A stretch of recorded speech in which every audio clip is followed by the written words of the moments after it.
So when you hear subject to or something like that, what is it that you guys think about in that? And is it a good thing or a bad thing? Is it legal, illegal? What are some things that you guys hear about this subject to financing, pros and cons? Have you participated in one before?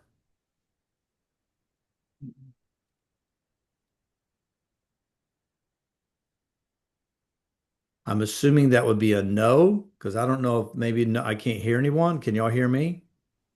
Yeah, I No, can we're hear you. all shaking our heads. Yeah. No. Okay, got it. Yeah, because all I see is my PowerPoint on the screen. Sorry about that. Oh, that's right. All I, right, I got it. mean, I have somewhat understanding. I believe that it is subject to a lot of investors might want to purchase a property subject to the owner's financing. Is Hmm. that correct? Yeah, that's one of it. Okay. So that's what we're starting to see come in this week. In 1 week, I've had three subject to contract offers come in on three separate listings in our office. So first of all, I wanted to talk about what is subject to, the actual phrase. It's affected by or possibly affected by something. And we deal with it all the time in our contract and leases and things like that. So here's a few places in the contract where we have subject to. In paragraph 8, Virginia Resale Disclosure Act, the seller represents the property is or is not located within a development that is subject to the Virginia Property Owners Association Act. So the property is subject to that act. And then there's two more times in that paragraph that we use the term subject to. In the paragraph for title, the title may be subject to something. You own the title, you're the owner of this property, but it may be subject to what? Easements, covenants. So it's your title, but you may have a storm drain running down the back of it. You may have power lines running through your property. They are subject to those easements. You do not have absolute power over your title. So that means, the power company can come through, utilities can dig a ditch. You are subject to those easements in financing. How many have always heard, yeah, you can finance the VA funding fee? You've heard that before? Yeah. You can, subject to the lender's approval. So it's not an always, yeah, you can do that. I've never heard of it not being able to be financed, but it is subject to the lender's approval. And then in the VRLTA lease, we have a segment here where it talks about subject to six times, six paragraphs. It's subject to the HOA document, subject to default enforcement. In other words, you can rent this property but you can't hang on to I have this lease and it's the absolute best thing and nothing can take it away from me. No, it's subject to these areas, and particularly paragraph 35, it is subject to the mortgage.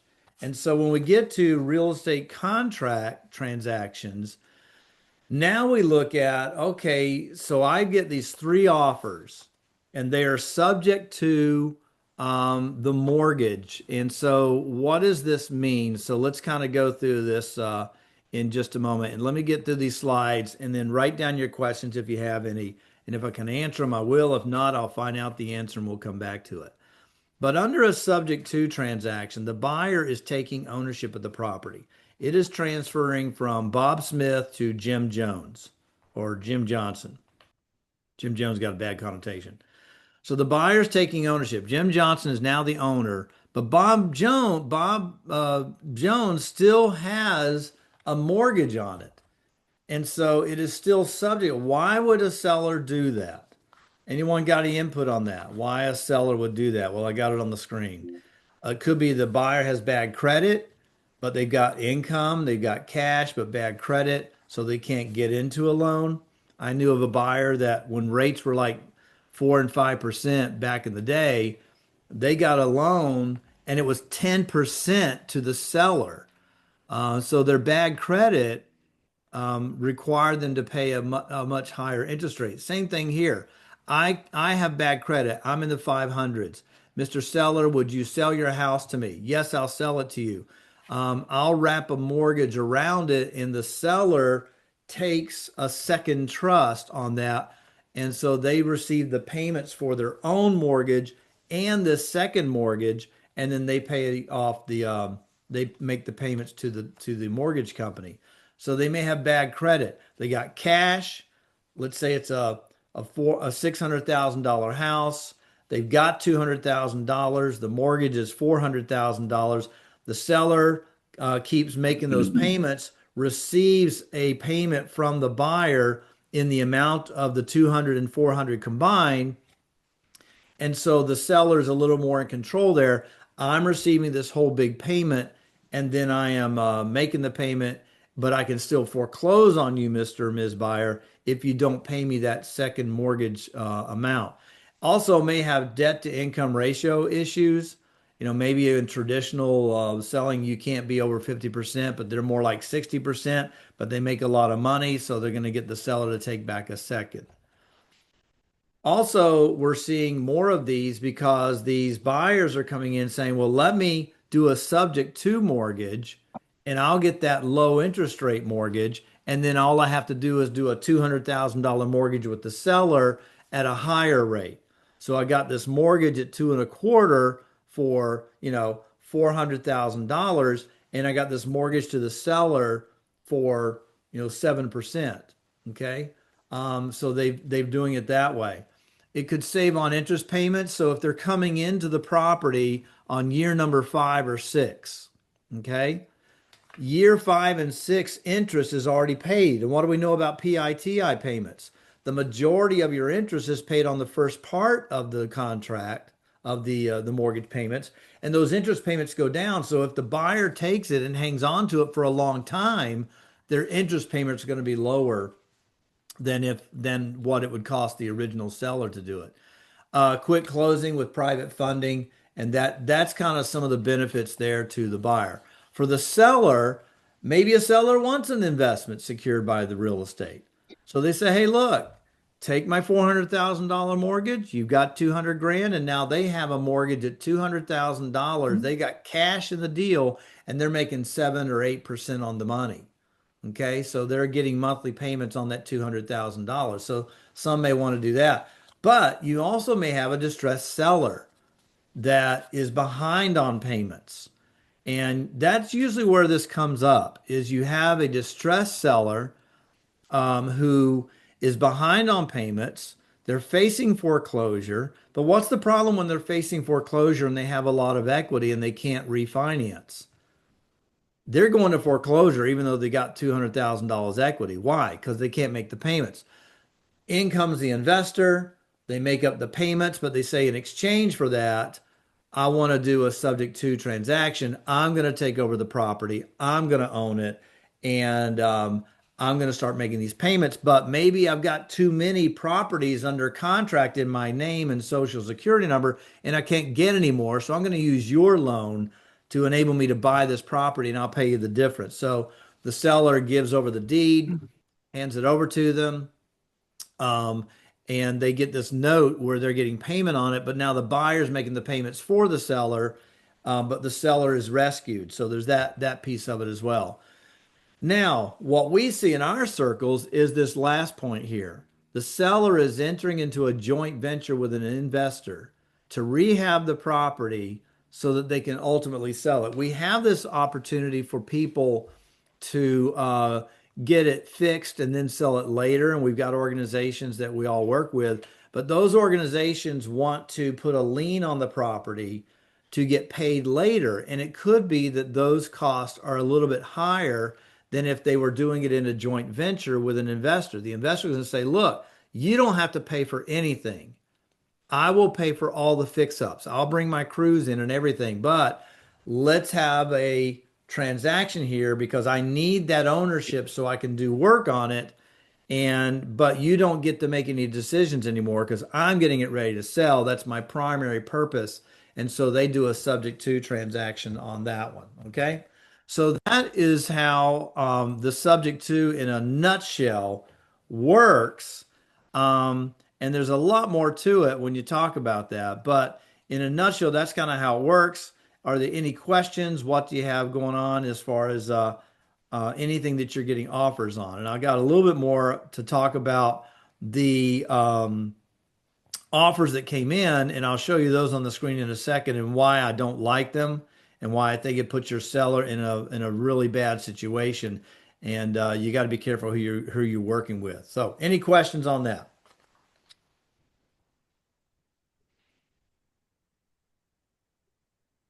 Anthony, you mentioned you got three in the last, I can't remember if you said week or One short period week, of time. yeah. Prior to that, when was the last time you saw an offer like that? Only with our agents who know what they're doing. And they're like going into a joint venture Right. or they've got an investor and they're managing that situation. Only those. But to And none of, suddenly come out, and what I found out, because two agents sent them to me and said, "What do you think about this?" And I looked them over and said, "No, I don't think you really want to do that. I think you're wanting to pass on it." And then I got a text from someone that said that they wanted to do that with me. And I thought, well, you know what? Let's do it. I said, sure, send me the offer. And so they sent me a text back and they said, well, it's going to be for this price. And my listing was about 750. They were going to say 550. So instead of just getting rid of it right up front, I said, yeah, write it up. Let's get it on the table. And they sent it to me. And sure enough, they wanted to get my property for 550, which I had listed for 750. But then they contacted me later and said, "Well, wait a minute. Now that we've looked at it, this is not going to meet what we're looking for, so we withdraw our offer." The other one that we had come in had a mortgage amount on there for the seller that the seller's paying. And I apologize on my camera, it's not picking up it's not being very clear here. But but they had a second trust for the seller, and so the seller was going to take a second mortgage for them, and but still be on the dime for their own mortgage. And what we started seeing was there was a no fault clause in that offer that if the buyer quit making payments, that they couldn't file judgments against the buyer. And that's where, well, obviously, we didn't know who they were. Found out they're down in Miami, and then we found out also that they're just doing this all over the country. They're just sending out texts like to me. They see a listing, they see that there's a bogey there, there's some equity. Hey, we want to buy your property, and here's how to do it. And it obviously was not in the best interest of my seller. So I have a feeling that they're just tossing this out there, probably all over the country. And obviously, they would love to get a hold of properties here to a seller that's a little distressed and take the opportunity to get it for like 600 and sell it for 750 and make some money in the middle. Any other questions on it? Javier, you're here. Great. I'm so glad you're here. I'm filling the gap here. Javier has done many transactions using the subject to, and so I wanted him to come on board and explain how it works with his stuff. Obviously, Javier's going to do the right thing, and so if you go ahead and come on in and just talk about how you've used this, how it's worked for your buyers and your sellers, and what that looks like. Yes, no, thank you for this, Anthony. This gives a lot of clarity. I've been doing subject to for a couple of years now. I am noticing as well blanket offers like that because I have a couple listings where I'm getting offers too, and I'm like, this isn't going to work. But Anthony said it correctly. You need to find out your seller's best interests, right? The subject to works really, really well if the seller's behind on mortgage and they have a lot of equity and they want to be the bank for the property. So you can buy that property subject to its existing mortgage, and do like a hybrid, like a seller finance where their equity can be loaned out to the buyer. So essentially the buyer doesn't need any money to bring to the closing table. Um, Another strategy that I use that it works really, really well, which is a different type of transaction, it's called a novation, where they agree on a certain price. You vacate the property, clean it out, bring it up to conventional standards for a loan, and then you put it on the market. So you see a lot of this with properties that have like a little bit of basement damage, a little bit of mold and stuff that's not going to qualify your traditional FHA loans, enough to put the house back on the market. But yes, this isn't illegal. This is actually a little bit of commercial financing introduced into the residential world, and now we're seeing it more. But what I'm seeing across the U.S. now is that I have students in different markets who, because I've been, I have a little bit of track record with my history. So they're asking me questions, and I'm finding out that they're using AI to blast letter of intents, and they're using AI to blast offers. And they're just blankets. So they send out one click and they send like 1,000 offers, and they're looking for the agents to respond. My professional advice to you guys is you guys are all agents. You guys are all licensed agents. You guys know the best interest of your seller.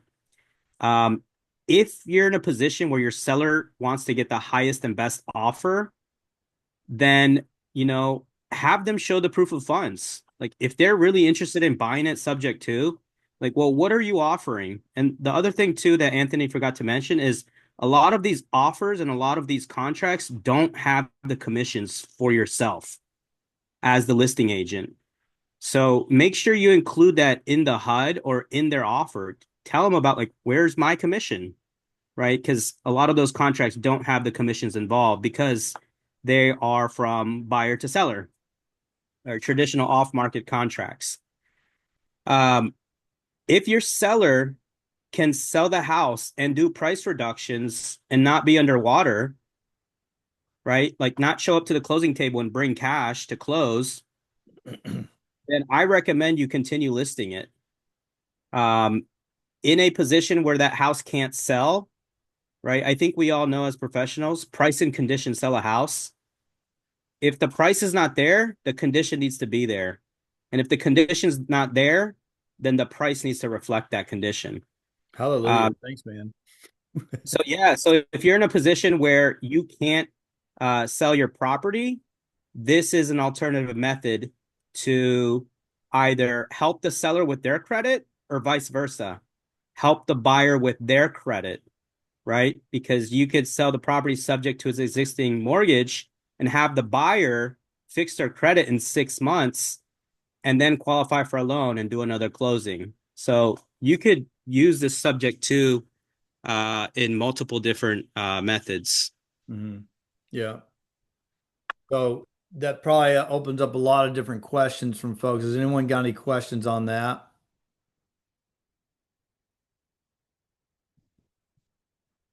No? Okay, great. Well, if anyone has any questions, I mean, you can send me the contracts or CC me on the email. I'll take a look at it and this is what I do. Like I try to cross my T's and dot my I's and everything. And I've read thousands of contracts. A lot of them are bogus, but there are really good ones out there. And just, another pair of eyes. I'm not going to charge you. I don't want the commission. I just want you to protect your client and be safe.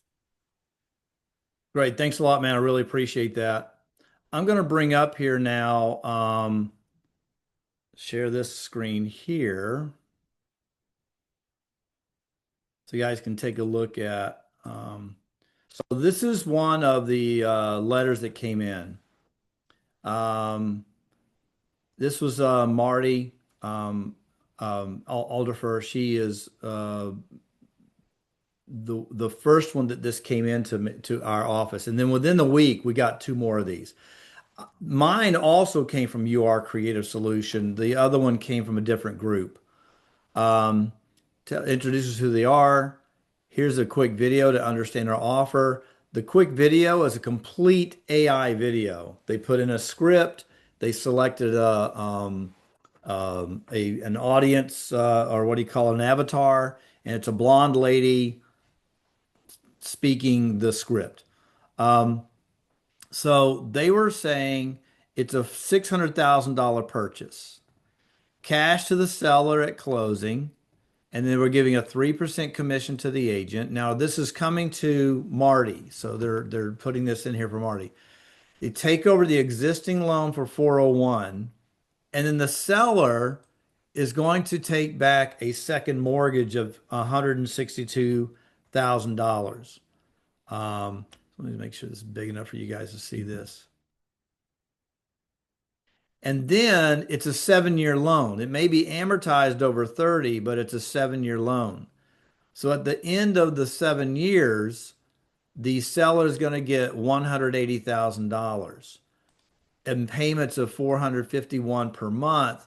So roughly, what's that? About $5,600 a year on their note of 162. I noticed they don't have the interest rate or anything broken down.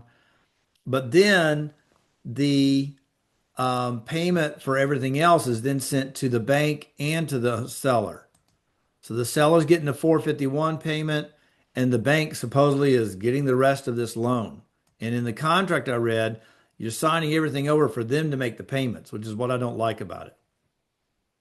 They have a contract to sell, estimated seller net sheet, and all that kind of stuff. I don't know this, folks, but I'll tell you what I do, all right? I take some, if they got a phone number here, I look it up. And I went on to, and again, I don't want to besmirch someone, but if you send me a note of information like this, I have due diligence to check you out. I went to Forewarn. She has like 8 crime issues going on, all dealing with real estate in the last year.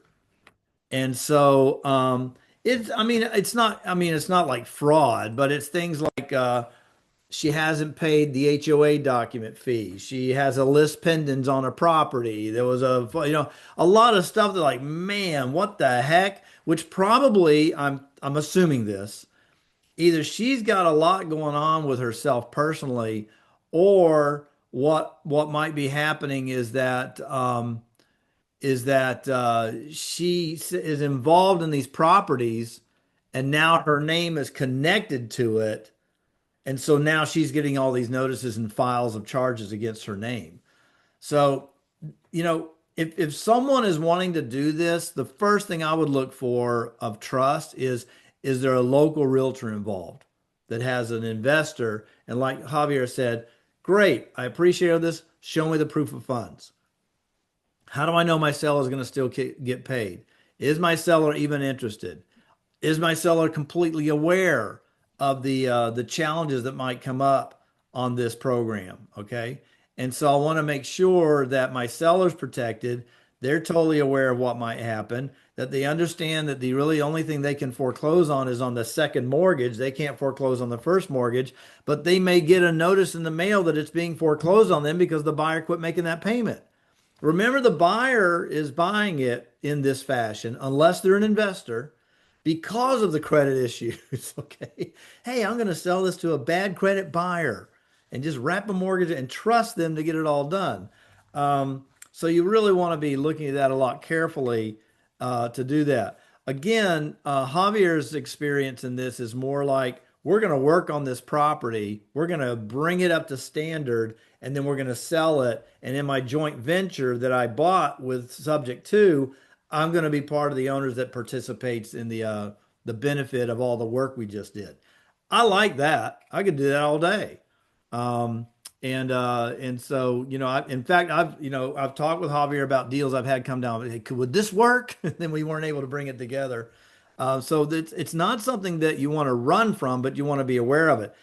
There is a line on the HUD form that says any existing loans this is being sold subject to. So it's on the HUD, and there's the rules in HUD on how to deal with it. So it's not illegal. It's just it can be abused by people who don't know what they're doing because they sat in a 30-minute class online and think that they're experts in it. Okay? Oh, Anthony? Yes. Yeah, I just wanted to add, it wasn't a subject to, but make sure to check the phone number on the proof of funds letter too, because sometimes, like this one investor called me up from out of the blue, and I was going to give him the benefit of the doubt, but then when it came down to showing his proof of funds, it looked it just looked bogus, like incomplete. And I called the number that was on there, and actually the number wasn't even on there, so I had to look it up, and I just got pretty much like a black hole. Like no one was picking up the phone, Right. So Yeah. They're so busy they can't get back to you. yeah. For sure. All right. Anything else on the thing here about subject to? No. Okay, I'm going to stop